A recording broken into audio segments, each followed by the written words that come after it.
Alright, another update on this door project. I think it's about time to do one since I haven't put a video out in a little while.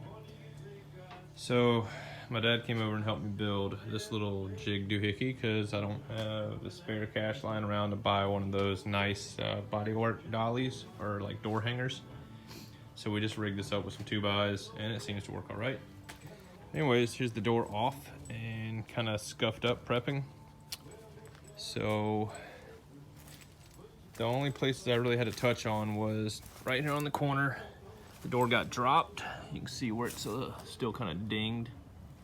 I've smoothed it out decent enough to where I'm okay with it. It'll need a little bit of body filler on it, but I don't think I'm gonna do it right now. I don't know if I'm gonna do it before I spray epoxy or if I'm just gonna coat it like it is. Also had to touch up on the spot here, here, here, and here, where I guess the shipping department, where they stapled the box, their stapling machine or tool or whatever went through the box and gouged into the door. So screw up 2 in shipping. Down here, this was the area where this was really high and I had to hammer it down.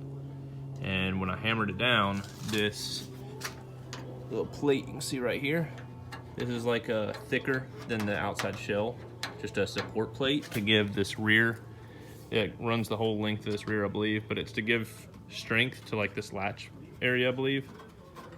Actually it's not even plated where the latch goes, but I'm assuming it's to give strength on the back of the door. So anyways, what I had to do was cut through the shell here, and which also cut through the plate on the back side, which, let's see. I don't know if you can see it through this hole. Yeah, see the plate, how it overlaps right there? Right there. Yeah, you can see how far it goes down. Anyways, I had to cut through both of those layers, and that allowed me to take a ball peen hammer on that plate, the little plate where the plate was, because it was literally just a flat ridge sticking up right here. And I just took the ball peen, rested on it, and then hit the other side of the ball peen hammer with another hammer and divoted it down, and then just put a little body filler there and smoothed that out. That fixed that. I have not welded this back yet, and the reason being, I want to say I'm almost certain I remember this back still being a little bit high on the compared to the rear quarter. So I'm halfway tempted to remount the door before welding it, because right now I can push on this. I don't know if you can see, but I can press this down. It's not so easy to do with just my thumb, but yeah, you can see that moving.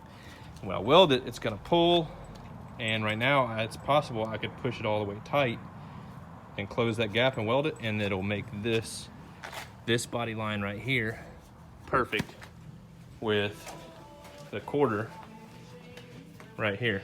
So I want to say it was this spot right here that was high before.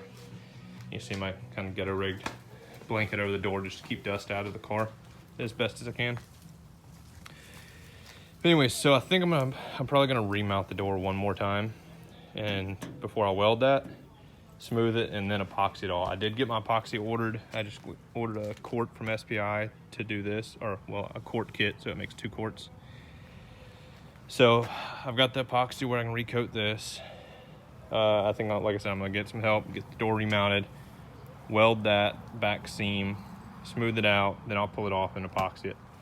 One question I had for anybody that's ever replaced a door before is this little trim piece that's tack welded on. I know this is for weather, like a weather strip guide or channel for the seal that goes around the door. And I'm guessing this is also to kind of help keep moisture out from the bottom of the door, I'm guessing, but I'm not positive. But anyways, these little ridges, these little humps, I went down them and tapped them a little bit more flat, like folded them back some. I don't know if you can see. You can't really make it out. But anyways, I tapped them flat a little bit with the hammer. Now the thing I'm wondering is there a need to even have these little ridges so much? Because I'm kind of tempted to go back and hit them all with a grinder a little bit and flatten them some more, because this is happening.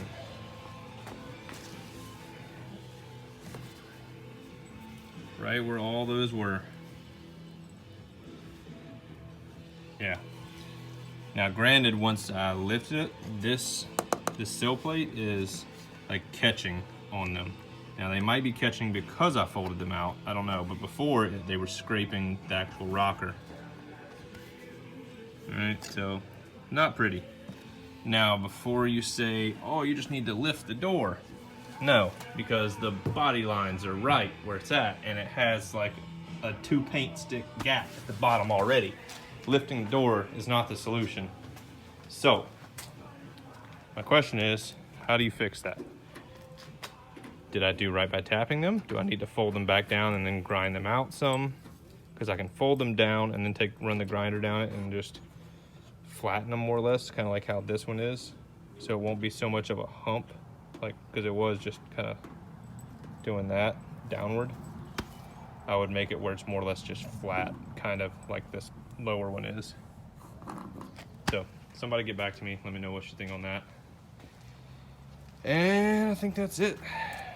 Hopefully somebody can give me an answer in the comments, and I'll get back to work on this and hopefully get this thing done in the next week or two, so I can get my door back on and I can actually drive this thing again because I've been missing it.